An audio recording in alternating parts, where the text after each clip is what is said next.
G'day ladies and gentlemen, AussieSC here, bringing you some more sweet Heart of the Swarm action. This time we're going to be casting some games off the ladder, and so as you can see from the chat there, in the top left hand corner is our red Zerg player. It's going to be Bly Vs Patraeus. In the bottom right hand corner, as our blue Zerg player, playing for Team Acer, it's going to be Acer's Bly. So we have a ZvZ here on Frost, which makes for a bit of an interesting map and race combination. Normally ZvZ, particularly on the smaller maps, does end up very tooth and nail in the early game. Zerglings, Banelings are running amok everywhere as both players try to go for those optimal Baneling hits, but on a map as big as Frost, it can end up quite cutthroat indeed. If your overlords don't manage to pick up the opposing Zerglings as they move out, you can find your mineral line just getting absolutely wrecked by your opponent's Zerglings, and makes for scouting and map control just all important decisions. So we'll see just how this goes between these two players. Patraeus lately has been laddering quite a lot on the Korean ladder. I think last season saw him climb his way up to about 14th, 15th or thereabouts on the Korean ladder, so pretty impressive entrance for this younger player from the Southeast Asia scene, and just showing us a lot of excellent Zerg play lately. I know for those of you who saw Lone Star Clash, you'd be pretty familiar. Him and Stefano duked it out for about 2 hours in a, well, I won't call it an epic swarm host game. It was maybe epic in terms of length, but it was just a little bit crazy. I think there was about 100 swarm hosts on the field at one point, and out of mercy, I think Patraeus scooped at the end of that one and allowed the tournament to continue on at pace. Looks like both players are going to go for a spawning pool first opening, quite common, particularly when you're unsure of where your opponent's spawning. Both these players scouting the opposing corners for their opposing player, and at this point, when you don't know where your opponent's spawning and how quickly they will scout, you've got to throw down that pool fairly quickly and ensure it is a large map, but you want to ensure that you don't get wrecked by an early Zergling rush. So unfortunately unable to scout quickly enough, particularly in opposing corners. Both players electing to throw down their pool first, follow up with a natural expansion, and we have Bly going for the rather quick gas, which is quite characteristic of him. We cast a lot of Bly games, it's a couple of months ago now, but we cast Bly's run through the Kaspersky Arena. He did quite well in one of those monthly tournaments that Kaspersky holds, so Bly does tend to favour this gas first opening, likes the map control that the quicker Zergling speed will allow him to get, and so we see him getting out on the map with these Zerglings, speed going to start probably about 20 or 30 seconds, whereas we have Patraeus going for the slightly older gasless opening, grabbing the hatches first, having very quick queen presence on the field, and trying to rely on those slowlings and queens to try and hold his opponent off. We do have Bly's Zerglings actually going to make their way in here. Queen going to be able to stop these Zerglings from doing too much damage, but unfortunately for Patraeus, these Zerglings going to get a great idea of what's going on. Second queen will spawn. Patraeus, actually nice micro from Patraeus to not actually lose any of these drones thus far. If we check out the worker source, nice micro, has managed to keep all these drones alive, and that single drone will go down, but traded for 4 Zerglings isn't a horrible exchange. The important thing for Bly, however, is he does know his opponent is gasless. He knows that his Zergling speed is going to be finished well and truly ahead of Patraeus, and he'll have the potential to exploit that and gain map control quite quickly. There's a rather quick layer being thrown down at the 5.5 minute mark, so I'll be interested to see what Bly goes for. We could be seeing quick Mutalisks out of Bly, or we could see some sort of roach timing go down. We have a Baneling nest, so I imagine it will be Zergling Baneling neuter from Bly for the foreseeable future. But a layer this quickly almost tells me that Bly is wanting to go for some sort of Mutalisk play. We have the gas geysers going down quite quickly, actually cancelling that Baneling nest right after it's been scouted by Patraeus. So interesting choice from Bly here, and I think we will see him actually go for some sort of Mutalisk play. We have all 4 gas are up. The lair is just finishing now, and I imagine we are going to see that spire thrown down any minute now.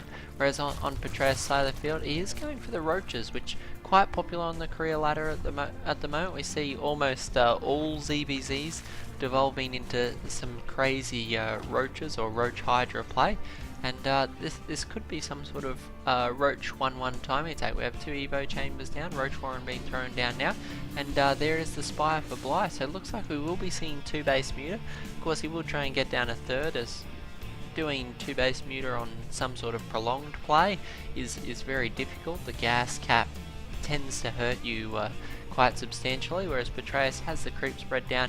Looks like he's going to take this 3rd base relatively quickly, so he's going to be at a slight economic advantage. 3rd base for Bly going down at the same time, so Bly, no creep to defend this. Looks like he's going to be relying on the Mutalisk to try and get that map control. We have an Overlord here trying to provide a little bit of extra creep, make that travel distance just a bit shorter. Queen's going to be chasing away the Overlords of Bly, and I love this. Patraeus already bringing down some static defense to defend it, as he does think at the moment that he's versing Zergling, Baneling, Muta. However, this Overlord is going to tell him very quickly that this Spire is down, and Mutalisk can be on the way any moment now. So Spire's just finished up. A lot of Zerglings moving out to try and take this base down, but we have these roaches already in play. Queen's there to ensure that any transfuses can be used if necessary, and these Zerglings aren't actually going to get a whole lot done. There's nice control here from Patraeus, actually going to pick off most of these Zerglings. Transfuse going to save that Queen for the time being. 2nd transfuse goes down, and all of these Zerglings will actually die for almost nothing here, and Overseer almost going down as well. So Mutalisk now moving out, going to be able to do a lot of damage to these roaches, but now that Patraeus has seen, if we check his vision, we can see that, oh no, he didn't actually get his Overseer down there, but the suspicion has to be high in his mind that he is in fact facing Mutalisk, and he has encountered them here. The question is, can these 4 Mutalisks do enough damage? Another 4 are on the way, but looks like this 3rd base is the target of Bly's attack here. And the roaches can take a lot of damage. There's no going home for these roaches, but if Patraeus can snipe this base, he will be in a significant economic advantage. More Mutalisks swooping in here to pick off the roaches, and they're starting to die quite quickly. We have reinforcing roaches streaking across the map now, but Patraeus here is going to be left to try and hold this with Queens and a few Spore Crawlers. His Mutalisk will eventually clean up these roaches, but will the roaches manage to snipe the hatchery? With 5 roaches, they're just not dying quick enough for Bly's needs. It looks like that hatch will actually go down. Actually going to clean up a couple of drones as well, and the final shot does take out the hatchery. So unfortunately for Bly, is going to be dropping that hatch once more, but there'll be a 2 or 3 minute delay between now and when he actually can start mining from the gas at that base. We have an infestation pit, so looks like Bly may even go up to Hive quite early on this map. Bly will be collecting a lot of free Overlords, which is very nice for him. He's certainly going to drop the supply cap on Patraeus. He's Mutalisk trying to do some damage here in the expansion. Going to clean up some drones, so drones dying quite quickly. We're down 6 drones already, but the Queen's going to be in a position to drive this away, at least towards the natural. A few Spore Crawlers have been thrown down. Surprised to not see Patraeus actually drop some Spore Crawlers at this 3rd base in that time. Queen losing a few Queens here. There are plenty of surplus Queens, but certainly doesn't want to take too much damage. Spore Crawler going down now, but if that was actually in play a minute or 2 ago, we would have seen Patraeus in a much more comfortable position. However, Bly's Mutalisk Cloud starting to do a lot of damage, cleaned up most of those Queens. Spore Crawlers also getting picked off, another one being brought down to Burrow. Mutalisk trying to focus it down, a second one being thrown down, but the Mutalisk Cloud is just too substantial at this point in time. Looks like he will do a lot of damage to Patraeus here, clean up a lot of Queens, a lot of drones. There's a stream of roaches moving down from Patraeus to try and clean up this 3rd base yet again. The Mutalisk are left with a difficult decision. Zergling's coming to try and close out this game. Patraeus' base actually quite exposed here. The Zerglings could swoop straight, and it looks like the Zerglings are going to be deviated to try and prevent these roaches from sniping the hatchery yet again. There's Zerglings and Mutalisk probably going to be able to clean up this in time. The roaches unfortunately not focusing that hatchery down, instead focusing on those Zerglings. So the 3rd base is now established and has some static defense here for Patraeus. Got 2 spore crawlers in place. Going to want to reposition that second one to a slightly better location. And unfortunately for Patraeus, if we look at the units lost tab, it is quite substantially in Bly's favour, is having lost an extra 2,000 resource, and a lot of that could have been prevented if a spore crawler or two had gone down ahead of time at that third base. A few roaches here going to prevent the Zerglings making their way into the main base. I like the use of a spore crawler here to ensure the Mutalisks can't just pick off this defense and allow the Zerglings to run riot. These Mutalisks here going to be doing a lot of damage in the main base. We'll just follow these for the time being. Going to be able to pick off this spawning pool of Patraeus. Patraeus actually producing a few, Bly producing a few corruptors of his own. Infestors now out for Patraeus, but unfortunately not as many units out as he would perhaps like. So it looks like Bly going to continue to rain havoc down with these Mutalisks. Unfortunately, the Mutalisks aren't going to be able to do too much damage beyond what they've got. Looks like Bly will in fact need to transition to some sort of other play. Infestors now out. Potential for fungal growth to wreck Bly's day are quite substantial. The Roaches making another counterattack, tearing through these drones. So the gas income of Bly is dropping substantially. Zergling's trying to clean this up, but I think these Roaches are going to pick up this third yet again and put Patraeus in a commanding position in his game. And Mutalisks doing a lot of damage, but unfortunately unable to close it out. Patraeus able to defend these bases with a few fungal growths and a few spore crawlers for static defense. I really like this defense choice. If the Mutalisks try to commit a fungal over these spore crawlers, will just totally end their day. It takes 3 shots for a spore crawler to kill a Mutalisk, and when they're stuck over them for that long and unable to move, it's just horrible news. Looks like we have Bly actually ninjaing a third base in the top right hand corner. I love this choice from Bly. Frost is a massive map. If you don't check these expansions regularly, you will see this happen time and time again. Unfortunately, Patraeus going to whiff a fungal there, a little bit slow to respond, allowing those Mutalisks to pick off the spore crawler and get away. But the real question is, how does Bly plan to respond to this roach infested composition? It looks like Broodlords will be the decision of choice. No, if we look at the unit composition, there's actually no feasible anti-air here from Bly. It looks like these Broodlords, particularly if they choose to engage from over this chasm, there isn't a whole lot Bly can actually do about it.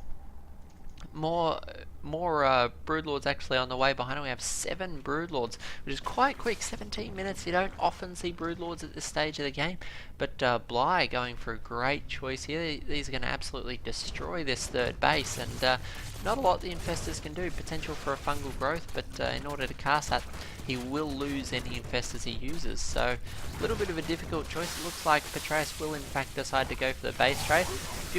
A few Infestors actually catching these Broodlords in the middle of the map, so those Broodlords will die quite quickly. However, these 5 will do substantial damage. Look like Patraeus is going to throw down a spire here. A few Corruptors will end the threat that these Broodlords pose, but that spire is still a good minute away. Corruptors another 40 or 50 seconds after that. So Patraeus is going to be barreling into Bly's new third base, or actually 4th if you count this ninja expansion. Actually going to be muscling into the third base. A lot of static defense here. Those Roaches taking a massive amount of damage. Bly's own Roaches here on defense. There's a massive surge of Roaches from both players. We have almost dead even at 37 Roaches each. Unfortunately, however, for Bly, we do have a lot of fungal growth and Hydras here to provide a bit of defense. Unfortunately for Patraeus, taking a lot of damage from the high ground, but the better upgrades of Patraeus starting to bludgeon their way through. Infested Terran's going to soak up a little bit of that damage. Another fungal growth going to catch these Roaches on the low ground. Broodlords making their way into the natural expansion of Patraeus. Patraeus' own Corruptors just starting to, well, actually not in production. I would have thought by now I would have seen them. There they are, 3 Corruptors on the way. Looks like Patraeus is going to be able to muscle his way in here. A few Queens trying to work their way through these Mutalisks, but that's a substantial Mutalisk count. A few Hydralisks here. Unfortunately, Hydralisks are busy doing other things. Queens have gone down, and most of the defense for Bly has actually been cleaned up. There's not a whole lot of mining going on. This little ninja expansion doing a bit of damage, but unfortunately these 5 Broodlords just running amok. 3 Corruptors are now out. Mutalisks are going to have to deviate. They're currently trying to defend Bly's base, but these Corruptors are destroying the 1 map advantage, and the Broodlord actually getting too close to the Spore Crawler. And you can see just how quick that Spore Crawler could take them out with that miss micro there on the movement. Corruptor's going to clean up the last of those Broodlords, and this may be it for Bly. He does still have 1 mining base, however, if we look at the unit counting station, there is 6 Corruptors, 6 Roaches, and an Infestor versus 14 Mutalisks. It's not too uneven a game. 77 supply, 252. The real question is, what can the Mutalisks do against the Corruptors? The Mutalisks are needed to kill these Roaches and Hydralisks, but 5 Corruptors and 5 Roaches, as silly as it seems, 5 Corruptors and 5 Hydralisks is more than enough to try and do damage to these Mutalisks. Mutalisks trying to focus down these units, even a few Infested Terran being thrown out. We see Patraeus really bring every unit he has to bear, and Bly taps out with a GG. So great tooth and nails ZvZ there between Patraeus and Bly. Both players playing quite well, showing the dynamic or the current meta game between in the Zerg vs Zerg matchup. You have players in a very difficult position. Do I go for Mutalisks to seize the map control? And in doing so, will I leave myself exposed for those early Roach pushes?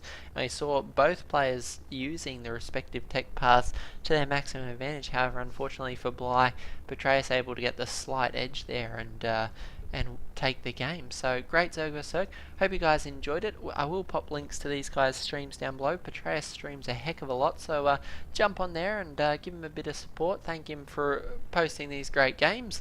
And I hope you guys enjoyed it. We have plenty more StarCraft 2 action coming up over the weekend, including a TLO fan game that he played with some of his fans yesterday. So hope you guys enjoyed it. Plenty more to come. So if you haven't subscribed, we'd love to see you here on the future.